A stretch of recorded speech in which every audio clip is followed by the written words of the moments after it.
1 Reis capítulo 17, a partir do verso 8. Diz assim a palavra do Senhor. Então veio a ele a palavra do Senhor dizendo: levanta-te e vai a Serepta, que é de Sidom, e habita ali. Eis que eu ordenei ali uma mulher viúva que te sustente. Então ele se levantou e se foi a Serepta. Chegando à porta da cidade, eis que estava ali uma mulher viúva, apanhando lenha. Ela o chamou e lhe disse: trazei-me, peço-te numa vasilha um pouco de água que beba. E indo ela buscar-lhe, ele chamou e lhe disse: traz-me agora também um bocado de pão na tua mão. Porém ela disse: vive o Senhor teu Deus, que nem um bolo tenho, senão somente um punhado de farinha numa panela e um pouco de azeite numa botija. Vês aqui, apanhei 2 cavacos ou 2 pedaços de pau, e vou preparar para mim e para meu filho, para que comamos e morramos. Elias lhe disse: não temas, vai e faz conforme a tua palavra. Porém, faz disso primeiro para mim um bolo pequeno, traz-me para fora, depois fará para ti e para teu filho. Porque assim diz o Senhor teu Deus, o Deus de Israel: a farinha da panela não se acabará, e o azeite da botija não voltará, até o dia em que o Senhor der chuva sobre a terra.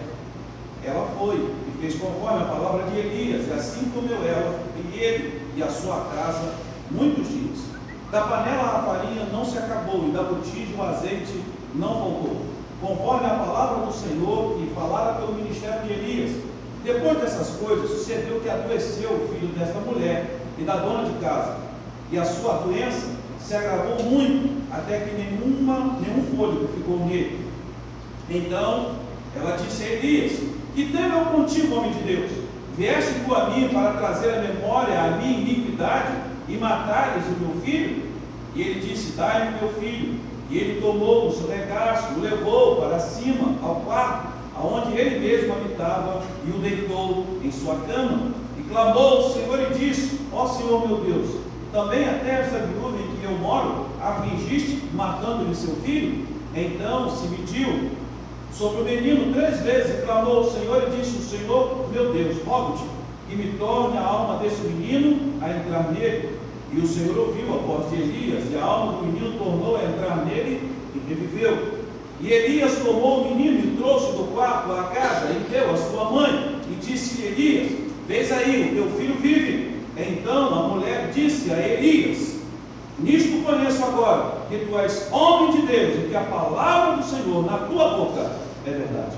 Amém? Curva a sua cabeça. Senhor Deus, obrigado por podermos falar contigo nesta hora. É um tempo, é um momento que o Senhor nos permite, e nós queremos fazê-lo à luz da tua vontade, sob a orientação do teu Espírito. Que nada façamos, ó Pai, pela nossa própria ação, mas o teu Espírito fale conosco. Revela-nos a tua vontade, enche-nos a tua presença, joga por terra, Pai, todo qualquer impedimento. Leva-nos a estar sintonizados com o teu querer. Nos apareça o homem, fale o Senhor. Precisamos ouvir a tua voz. Humildemente eu te peço, no nome de Jesus. Amém. Nós estamos diante de uma narrativa bíblica que fala de um grande profeta dos tempos bíblicos, que é Elias. Elias é um profeta que surge nesse capítulo 17, e ele surge para combater, para confrontar a malignidade que infelizmente imperava sobre o povo de Israel desde que o rei Acabe assumiu o reinado daquela nação. Desde que Acabe assumiu o reinado daquela nação que antes já estava caminhando fora dos propósitos de Deus, fora da vontade de Deus, aquela nação se distanciou mais ainda. A palavra do Senhor vai dizer que, além das coisas erradas que praticavam, diz o texto que Acabe conseguiu ser pior do que os outros reis, porque ele vai e se une a uma mulher chamada Jezabel, filha de Etibaal, que era o rei dos Sidônios, certo? E esta mulher praticamente dominava religiosamente o povo de Israel, e o povo de Israel se curvou a adorar o outro Deus, chamado Baal, e Acera, que era a forma feminina desse Deus. Infelizmente Israel caiu num declínio, caiu sobre, uma autodestruição espiritual e social muito grande. E Deus, nesse contexto, porque tem um plano com aquele povo, Deus levanta este homem chamado Elias, e este homem se levanta com voz profética, como autoridade, para revelar contrário àquela ação e a maneira como que o povo estava vivendo no contexto de Israel. Elias se levanta na autoridade do Espírito e diz a Acabe que por causa das suas iniquidades, das iniquidades da sua mulher, pela sua palavra dele profeta no Senhor, não choveria 3 anos e meio sobre a nação de Israel. E certamente quando Elias toma essa atitude, o texto mostra para nós que Acabe se viu contrário e forçado, né, pelas palavras de Elias, a lutar contra ele e fazer com que ele fosse destruído. E nesse contexto Deus chama a Elias e manda que ele se esconda. Leva ele para o vale e para a beira do riacho chamado Querite. Lá ele fica escondido por algum tempo. Esse Querite, eles chamam de Uauau, que é o nome no original, que era mais ou menos aquele rio que vem das chuvas que desciam das montanhas por causa da neve. Mas por um tempo, e aquilo terminava a secar. O que aconteceu? E aconteceu que, secando aquele rio, Deus mandou que Elias fosse agora para Serepta. Naquele tempo em que ele estava na beira do rio, Deus ali estava atuando, guardando e livrando o seu servo. Diz o texto da palavra de Deus que naquele contexto, Elias era alimentado de manhã e à noite pelos corvos. Se fôssemos traduzir hoje, seriam os nossos abutres, que levavam pão e carne para Elias e ele bebia daquele ribeiro. Elias, profeta de Deus, emanando a vontade de Deus, mesmo com a autoridade de fazer com que não chovesse, não ficou imune às adversidades do contexto, não ficou imune às adversidades da realidade em que ele estava vivendo. Ele tinha a autoridade para mandar, né, na ação meteorológica de não chover, mas não podia impedir a voracidade dos seus adversários, daqueles que lhe eram contrários. E por isso, por Deus, é mandado a se esconder. E é interessante que quando Deus manda que ele saia do Querite, porque a água já tinha terminado, e manda ele ir para a Serepta de Sidom, é interessante isso, porque Elias estava, nesse contexto escondido, sendo caçado por todo Israel. Todo Israel estava sendo Elias procurado por Acabe e todo o seu exército. E é interessante que Deus manda Elias ir justamente para a terra de Jezabel, porque ela era filha de Etbaal, que era o rei de Sidom. Serepta era uma cidade de Sidom, e é lá que ele vai se esconder. Talvez no lugar que menos esperava que ele fosse, Deus opera de maneira poderosa, levando Elias para aquele lugar. E aí Elias fica naquele local. Elias fica ali e chega e encontra essa mulher. Pergunta muitas das vezes, por que Deus leva Elias para a casa dessa senhora, dessa viúva, numa cidade em que não cultuava a Deus, não louvava a Deus? Era uma cidade, uma região que cultuava Baal. Ali a ideia de Baal era plena, era abundante. Toda aquela localidade adorava Baal. E Deus manda Elias para esse local, mas numa casa específica, para uma pessoa específica.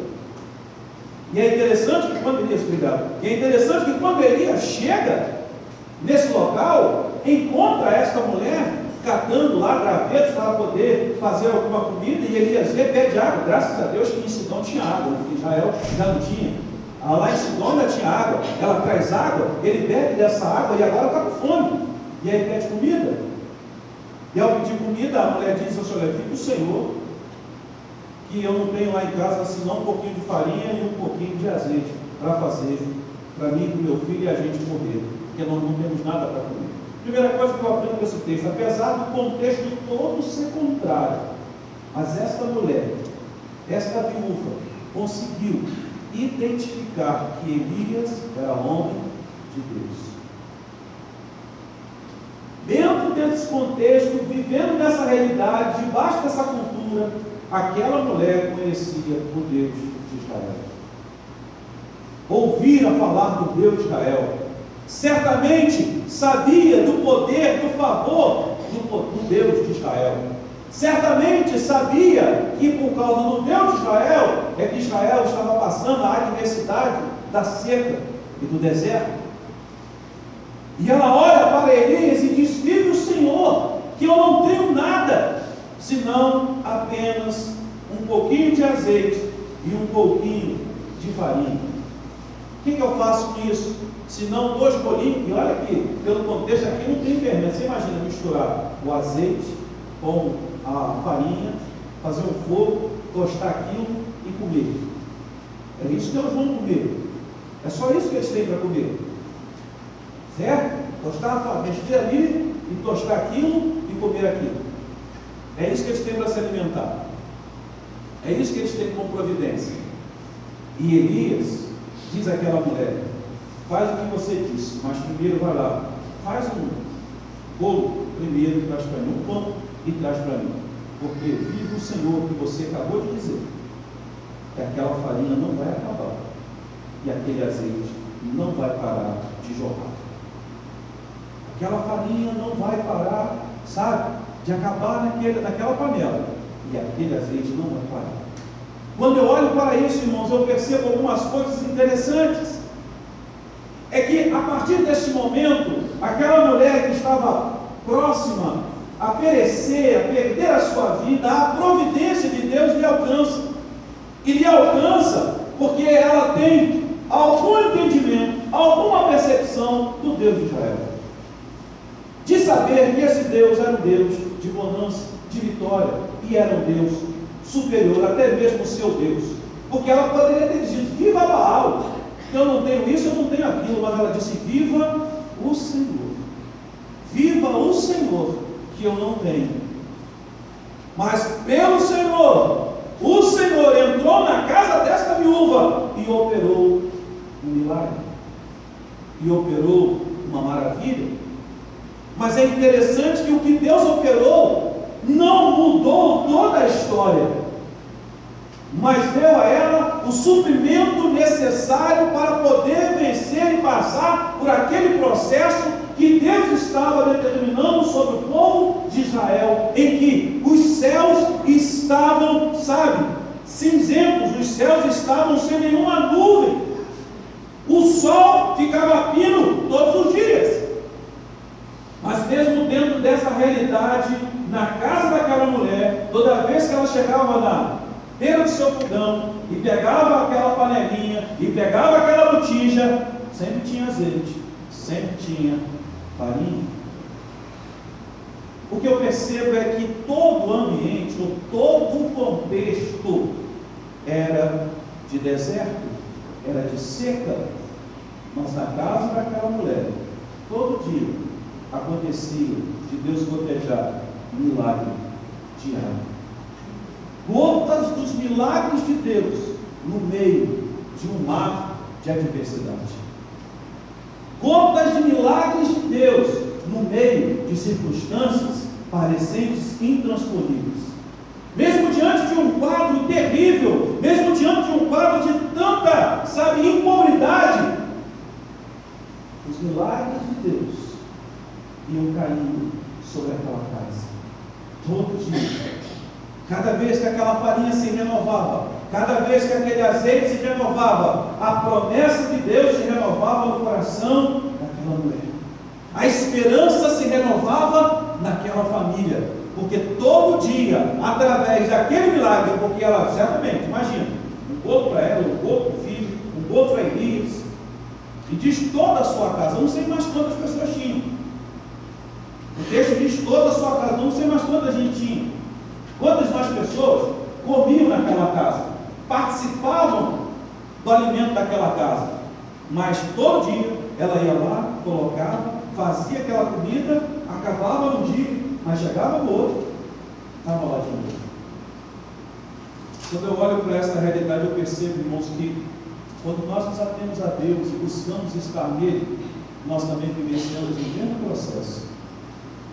Que muitas das vezes, diante de lutas, diante de situações adversas que a gente acha que não vai passar, situações que nos tomam de surpresa, mas se confiamos no Senhor, se temos a certeza que vive o Senhor, teremos a certeza e a confiança e a esperança que as gotas e a chuva do seu milagre sempre vão cair sobre nós.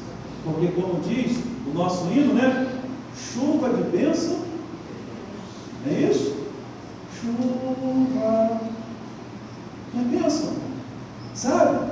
Ainda que gotículas caíam sobre aquela casa, todo o ambiente, ou seja, todo o contexto externo estava seco, vazio, mas sobre aquela casa era umidificada todos os dias pelo milagre de Deus. O milagre do Senhor estava naquele lar. O milagre de Deus estava naquela família todos os dias. Por quê? Porque aquela mulher conhecia o Senhor. Vive o Senhor.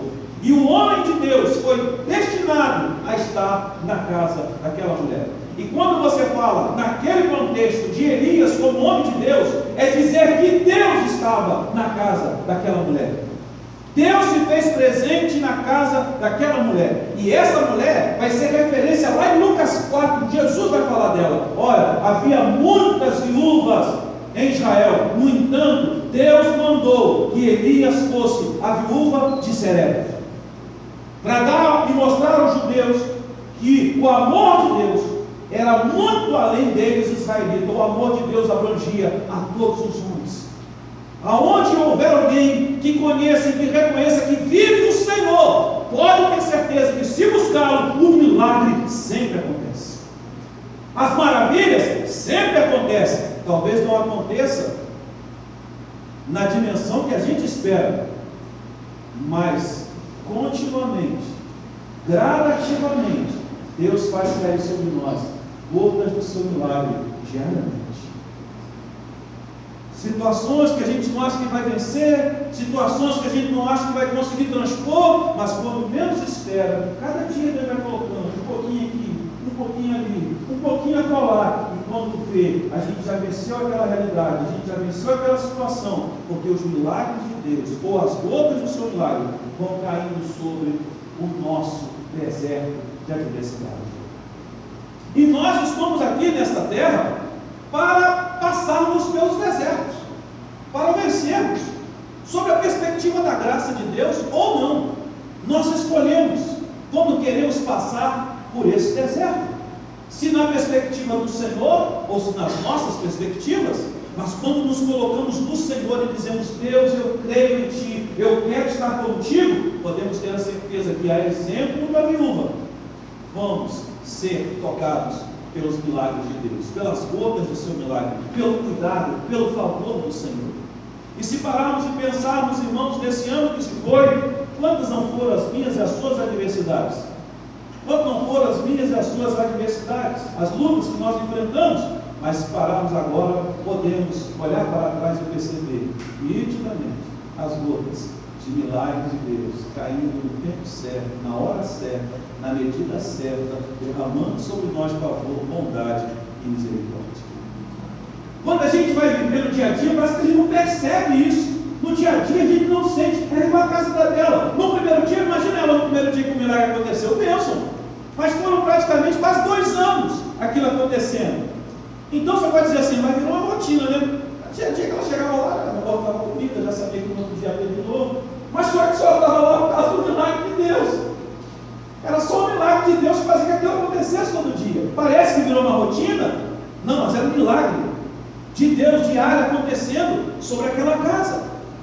E à medida que essa mulher se deixava ser dirigida, conduzida por aquilo que o homem de Deus estava orientando, o milagre continuava se manifestando, operando, agindo, interagindo, ministrando sobre a sua casa.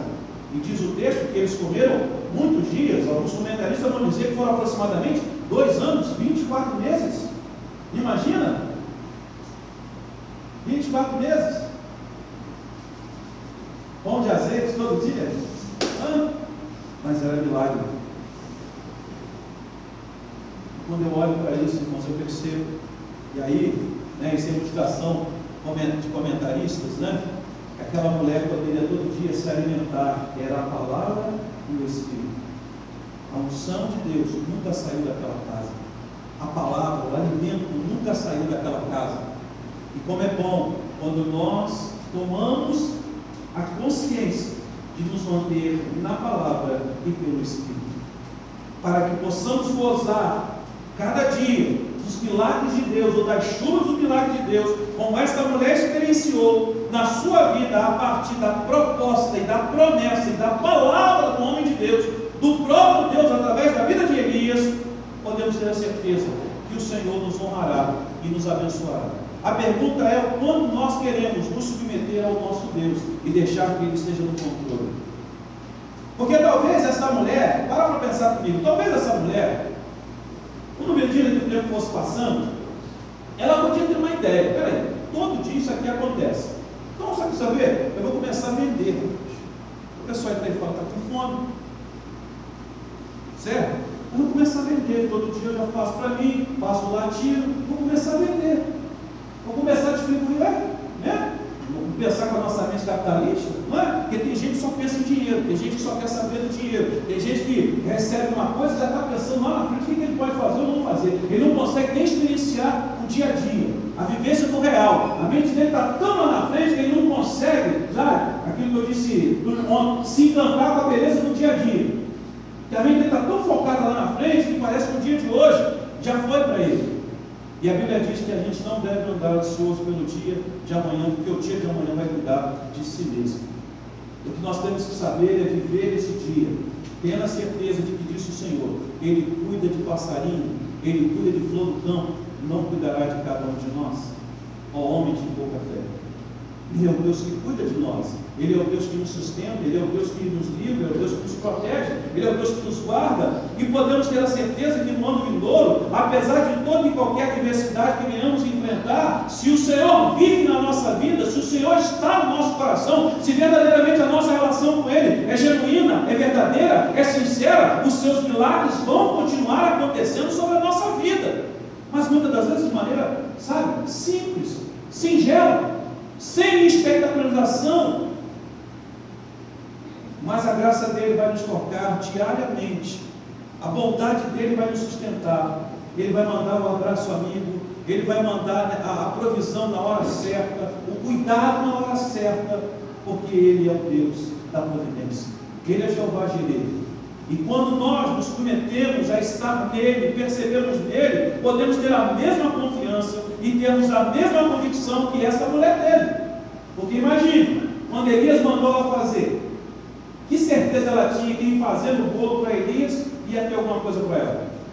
Mas ela agiu com fé, ela agiu com confiança, ela agiu na esperança da palavra do profeta, e porque agiu assim, Deus a honrou, Deus a supriu, Deus derramou sobre ela o seu favor, Deus derramou sobre ela a sua graça. E quando nós, irmãos, nos colocamos na disposição, e eu percebo isso nessa mulher, a dependência, se colocar na dependência dele, e deixar que realmente Deus possa agir e operar em nosso favor. Quando muitas das vezes Deus nos pede a caminhar em caminhos que a gente diz assim, mas será que vai dar certo? Será que é isso? Mas nos colocamos submissos aos propósitos, aos planos, ao querer do Senhor, e certamente, assim fazendo, Ele fará acontecer para a glória do seu nome. Mas o texto diz para nós que um belo dia, muitos dias depois, essa casa estava alimentada, essa casa estava parada, o milagre acontecia todo dia, ou seja, Deus guardava, Deus supria, Deus livrava, Deus abençoava aquela família. Porém, essa família passou agora por uma fase, por algo muito complicado. O moço adoece, o menino adoece, e em adoecendo, diz o texto, perde o corpo de vida. E isso aqui é extremamente importante entender o texto da palavra de Deus. Quando esta mulher está com o seu filho e vê o seu filho certamente ir embora dos seus braços, a dor da sua alma não é apenas pela dor da perda do filho, mas da perda da sua própria identidade como ser humano. Porque ela já é viúva, parou para entender? Ela não tem nenhum nome. Ela é viúva. E se é viúva, e aquele era o seu único filho, e se ela perde aquele filho, o que ela tem? Porque quem cuidaria dela na velhice, em crescendo, trabalhando, vivendo, seria o seu filho. Não tem FPS naquela época. Não tem pensão. Ela precisaria do seu filho. Então, perder o seu filho naquele contexto era perder a sua própria identidade de existir e ficar à mercê do tempo, ou ir para um desses templos ou talvez o destino dela fosse para um desses templos de Baal e virar prostituta cultural. Talvez era a dor, a angústia da alma dessa senhora. Perder o seu filho não era apenas perder alguém que amava. Perder o seu filho era morrer junto com ele, para a vida, para qualquer esperança, para qualquer expectativa que ela pudesse ter ou não do seu futuro. É isso que está aqui, é isso que está em jogo. A dor da alma dela não é apenas pela perda em si, mas pela, sabe, a nulidade da existência, enquanto ser humano que era. E é diante dessa angústia, e diante do grito da alma que ela diz: Elias, você veio trazer para mim os meus pecados? Você veio trazer a baila? Você está me punindo pelo que eu fiz de errado ou deixei de fazer na minha vida? E Elias também não consegue compreender, não entende, mas Deus sempre tem planos e Deus sempre faz, muito além daquilo que a gente pede ou que a gente pensa. Deus tem um plano, Deus tem um propósito, Deus tem uma realidade a cumprir aqui nesta situação. Aquela mulher vivenciava as voltas dos milagres. Aquela bênção diária de Deus, aquele cuidado, sabe? Aquilo que o Salmo 121 diz, né? Ele guardará a tua entrada e a tua saída, desde agora e para sempre. Ele vai te guardar de todo mal, Ele vai te guardar do sol de dia, da lua de noite. O anjo do Senhor acampa ao redor daquele que o tem nos livra. Isso é uma verdade, e a gente experimenta isso quando a gente realmente convive com Deus. Mas chegou algo inesperado, algo que toma toda a potência, porque aquela não pode fazer absolutamente nada. E quando não são situações que a gente diz assim, não posso fazer mais nada. Talvez quantas situações nesse ano você disse assim, eu não posso fazer mais nada. Fugiu da sua capacidade, fugiu da sua possibilidade de resolver. Já não estava mais, sabe, no teu equilíbrio ali resolver aquilo ou não. Fugiu. Situações que tomam você, sabe, de assalto, de repente. E você não sabe o que fazer, e nem como fazer. A angústia aflige o coração diante de não ter perspectiva de solução. É isso que essa mulher está vivendo. É essa a realidade que está dentro da sua alma. E dentro dessa percepção, essa mulher está com o seu coração destruído. E é por isso que Elias pega esta criança, porque entende esse contexto, percebe esta realidade e vai orar. E não tem coisa melhor diante da incongruência da vida, dobrar o joelho e orar e reconhecer que a gente não sabe realmente nada, porque o pior do ser humano é quando ele acha que sabe tudo, que pode fazer o que acha que tem condições de fazer. Eu acho que essa é a pior versão do ser humano. É nesta hora que o próprio profeta, que tinha mandado parar de chover, mas ele também se encontra num momento em que ele não tem, sabe, solução imediata, ação direta para resolver o problema. E diante dessa realidade, o profeta não vê outro caminho senão prostrar-se diante do Senhor e orar, e buscá-lo, e clamá-lo, e suplicar a sua graça e a sua misericórdia. Pedir a sua resposta, pedir a sua direção, pedir a sua solução, para que diante da realidade ele pudesse ter um fio de esperança diante da dor desta mãe. É isso que Elias diz: Senhor, mas tu afligiste até essa mulher que me acode, que me auxilia nesse tempo. Nem ele consegue perceber essa realidade. Mas Deus mostra a verdade da sua vontade a partir da perspectiva do seu querer. Quando Elias ora e pede ao Senhor, e sobe sobre aquela criança, e diz o texto que o Senhor ouviu a voz de Elias, e a alma do menino tornou a entrar nele, e ele reviveu. Às vezes, situações, queridos, guarda o que eu vou falar agora. Às vezes, há situações que vão acontecer comigo e com você, ou que já aconteceram comigo e com você, que nós não vamos saber o porquê, nós vamos ficar sem chão, mas é nessas situações que Deus está esperando que nós o busquemos, o clamemos, para que possamos conhecer e experimentar muito mais do seu poder, muito mais da sua presença, muito mais das virtudes do seu favor e da sua misericórdia. Porque Deus não quer que apenas a gente viva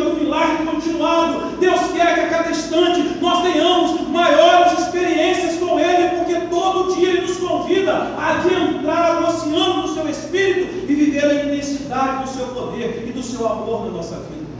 Então, muitas das vezes, situações, contrárias, adversas se levantam na nossa vida, para que a gente se quebrante e diga: Deus, me ajuda, papai, socorre-me, oh Abba, toma-me nas tuas mãos, porque reconheço que nada sou, nada tenho, é só pelo teu poder, é só pela tua graça, é só pela tua misericórdia, porque tem coisa que escapa, foge do controle. Uma vez não adianta dinheiro, não adianta poder, não adianta domínio, não adianta nada. E a única coisa que é possível trazer refrigério à alma é se colocar diante do Altíssimo e suplicar a Ele o seu favor e a sua compaixão. E é nesse tempo que Elias percebe o mover, o agir, a plenitude de Deus sobre a sua vida. Porque diz a palavra que o Senhor fez o menino viver. E eu fico pensando na alegria do profeta, na satisfação da sua alma em perceber que Deus ouve a sua oração. E toda vez, irmãos, que clamarmos a Deus com sinceridade, Deus ouve a nossa oração. Porque a sua palavra disse isso para nós em Jeremias: eu sei que pensamento tenho de vós, pensamento de bem, não de mal, para vos dar o fim que esperais. Portanto, ireis e orareis, mas buscar-me-eis e me achareis, quando me buscares de todo o vosso coração. É quando o nosso coração está totalmente derramado diante de Deus, é que Deus pode derramar, ou Deus pode assentar o coração dele sobre o nosso, e a gente possa entender o favor de Deus. Aquele menino que morre, é a perspectiva de Deus dizendo para Elias: Elias, está vendo esse menino que morre, Elias? É assim que está o povo, Elias. O povo está morrendo, Elias. O povo está distante de mim, Elias. E precisa de alguém que clame, de alguém que se coloque na brecha, intercedendo, Elias, para que o meu Espírito se faça presente. A exemplo de Ezequiel 37, quando Deus disse ao profeta: pode esses corpos se levantarem? E o profeta diz: tu sabes. E Deus diz para o profeta: profetiza aos quatro ventos. E ele profetiza, e o Espírito adentra aqueles corpos, e eles se transformam no exército vivo. Porque o Espírito de Deus se fez presente na consciência e na busca do profeta. É sobre essa consciência, irmãos, e sobre essa realidade que nós somos convidados a adiantar o ano de 2019, experimentando desse milagre contínuo de Deus, mas buscando experienciar a sua plenitude, o seu favor mais abundante, para que a nossa vida esteja mais integrada, mais firmada nele. E talvez nós vamos passar lutas e adversidade que a gente não espera, situações que a gente não compreende, mas se temos a certeza que Deus é o Senhor da nossa vida e Ele vive, podemos confiar que vamos vencer, porque o Senhor responderá a nossa oração. Porque a palavra dele diz que aquele que o invoca o alcançará, aquele que o busca o alcançará, e se o buscarmos, ele nos dará vitória. E finalizando, irmão, diz o texto: então a mulher disse a Elias: nisto conheço agora que tu és o homem de Deus, e que a palavra do Senhor na tua boca é verdade. Que as pessoas possam, no ano de 2019, conhecer que na nossa boca a palavra de Deus é a verdade. É nas experiências que temos, nas experiências que vivemos e naquilo que testemunhamos, possamos mostrar ao mundo que está à nossa volta que o Senhor vive e que Ele reina para sempre. Que Ele já continua curando, libertando, transformando vida, mudando realidade, se crerem e confiarem nele. Portanto, que nessa noite o Espírito Santo nos dê essa capacidade de, mesmo diante das adversidades, continuarmos experimentando as gotas dos milagres de Deus nas adversidades, mas acima de tudo, buscando experiências insondáveis com Ele, pela pessoa do seu Espírito Santo. Mesmo que as situações nos pareçam incompreensíveis, mas que o nosso coração se atenha a buscá-lo em espírito e verdade, para que possamos gozar profundamente da plenitude do Senhor. Sigamos, prossigamos, não é o que diz o texto de Oséias? Se conhecemos o Senhor, prossigamos no conhecer. Sigamos ao Senhor, nos coloquemos no Senhor, nos dediquemos mais ao Senhor, e certamente veremos os milagres de Deus acontecer. Tanto aqueles que continuamente Deus faz cair sobre nós, como aqueles também que nos pegam inesperado. E que no inesperado você perceba o quanto Deus te ama, o quanto você é importante para Ele, à medida que você se coloca ao altar dele, à medida que você o busca. E Elias experimentou dessa verdade. Depois dessa realidade, Elias vai cumprir o seu ministério maior. Elias vai cumprir o seu propósito maior. Nessa ceia do Senhor, nós somos convidados para isso, irmãos. Diante deste banquete espiritual, a olharmos para dentro de nós mesmos e percebermos o quanto nós temos vivenciado a experiência de crer e confiar nas promessas do nosso Deus, nas promessas que nos guardam diariamente, mas na busca da experiência que nos leva a crescer e a amadurecer espiritualmente diante dele. Somos convidados por aquilo que o Cristo fez na cruz a mudar a nossa trajetória e ter uma nova história de realidade de vida. Que 2019 seja esse ano em que o nosso ponto de contato seja a buscar o Senhor em espírito e em verdade, e adorá-lo e celebrá-lo, para experimentar tanto essa continuidade de Deus que tem, como aquelas que a gente diz assim: eu não sei o que fazer. Mas é nessas horas que o papai te acolhe, é nessas horas que o papai te abraça. Porque pode o filho pedir pão e o pai dar ele pedra? Pedir peixe, dar ele uma serpente? Se vocês, sendo maus, sabem dar coisa boa aos vossos filhos, pedirá ao Abba, ao Pai que está no céu. Que a gente possa se encantar com o Senhor de uma maneira tão especial, identificado com Ele de maneira tão profunda, que aonde a gente for e que a gente falar, testifique as pessoas que a palavra de Deus está na nossa boca e que verdadeiramente nós somos os seus filhos. Vamos louvar o Senhor enquanto assim vamos apresentar a ceia aos irmãos. Seguir ao Senhor, prosseguir, mesmo com as lutas, com as provas. Eu não sei quais coisas que você viveu esse ano e as que você vai viver no ano que vem. Mas diante delas, continue olhando para o Senhor, seguindo, confiado nele, na certeza de que o poder do seu Espírito você pode vencer. Amém? Nós vamos louvar o Senhor e convido a irmã Beatriz a